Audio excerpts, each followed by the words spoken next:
Hey guys, on this week of Jeff's house, we're going to put up some cornice.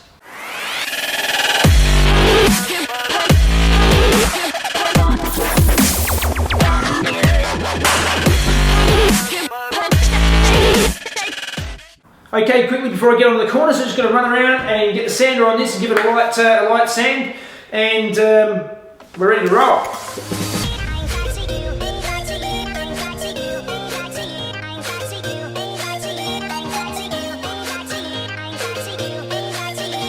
Alright, so I'm getting ready to put my cornice up, and what I'm using it's a 90mm cornice, and that means that the best way I find to put it up is to go along and measure 90mm down from the ceiling, 90mm down, and stick a nail in. And do that all the way along, 90mm, nail. And by putting those nails in, I've got something as a reference point. I can sit my cornice on there and sit it on, and they're lined up, and hopefully we'll be in the right spot. So I'll go around and mark 90mm all the way around, and then we can start cutting some cornice. Alright, so I've got my cornice and I've got my measurement from the top corner to corner. So now I need to cut out my cornice. And this is where lots of people have issues, where they cut the cornice, and a lot of people try and cut the cornice so that the face is facing up. The trouble is that when you put it up on the ceiling, it goes up the other way. So I find the best way to do it and not have an issue is to flip it up the other way and stick it in the miter box the exact same way as it's going to be on the ceiling, and look at it from the exact same angle as what you're going to look at on the ceiling before you cut. Because the amount of times I've cut it wrong is, you don't want to cut it wrong. It's so much easier if you cut it right the first time. So sit it in there, picture it how it's going to go up, picture the way you want the cuts, and if you remember that on an internal corner that the lower edge is longer than the top edge, you'll be good. So I've got my measurement. It's 2482, so let's start cutting.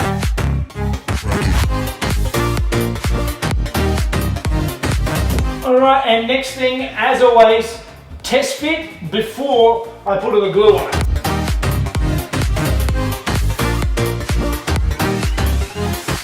So we know that fits, so now I need to put some glue on it.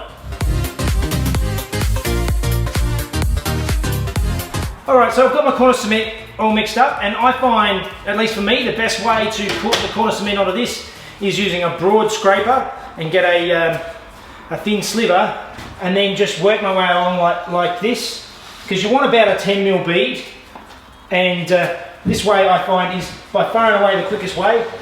When I first started doing it, I started doing it with a really small scraper, and it takes forever. Like you're putting a little bit on at a time. This way, I just run like that, and I've done, half of the cornice in one hit.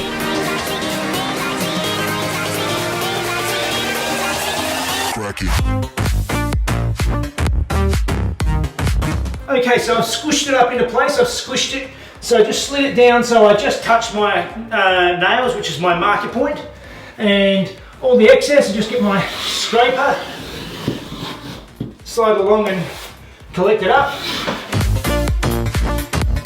Now it's in place, it actually sticks really well. So I pull my nails out, it sticks pretty much straight away. Any bits where the glue didn't squish out, I get my finger and I run it in there and just make sure I fill the gap, and then same thing, just get the scraper, get the excess off.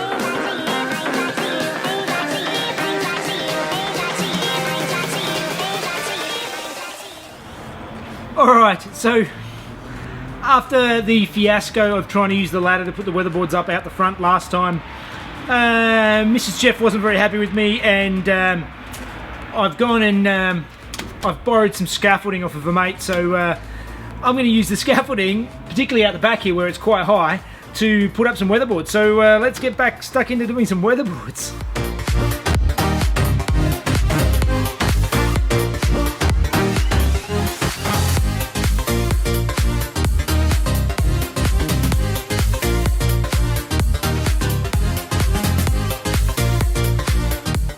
Okay, so I'm up here on the scaffolding. The weatherboards are all done. They're all looking good. So now I need to start building the frames for the windows, the external architraves, etc. So they didn't have them. They were all fell apart and wouldn't match anyway. So I've done one here already. So this is the first one. So I've got to do that for the other two windows. So let's get stuck into that.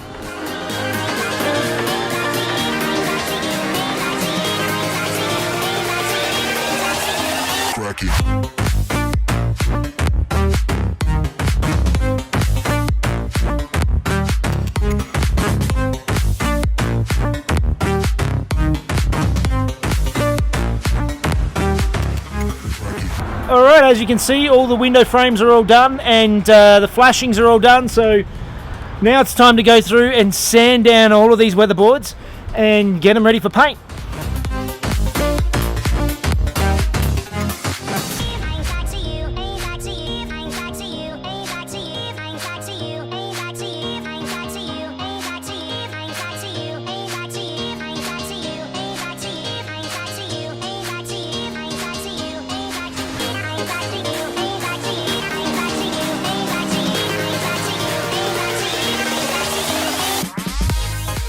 Alright, and it's as simple as that. It's all grey, it's all, at least that part's done. So now I've got to get up there and sand all the window frames and everything, get ready to start painting painting all them. Yay! Window frames!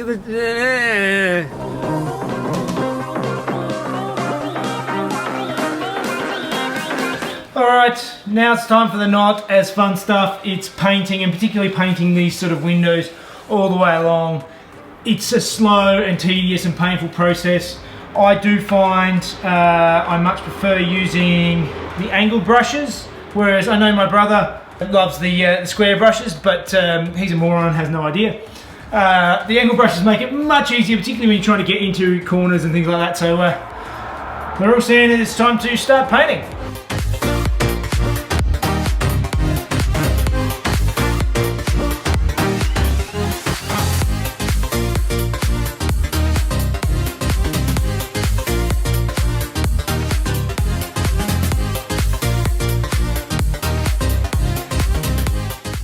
Alright, so out the back here is actually looking pretty nice. I've got all the weatherboards done, they're all, the windows are painted, and now it's time to take the scaffolding down and move it out the front.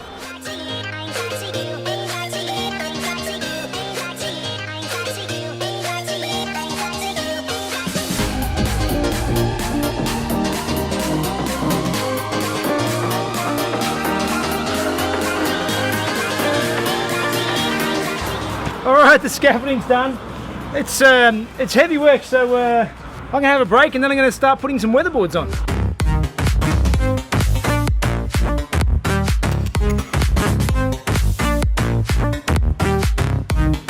Okay, and a lot of sanding and painting later. All of the exterior of the extension is now done. It's buttoned up, sealed up, so my next task is to start getting into some of the paving and stuff like that around the outside. So that'll be in the next update. Alright guys, see you later.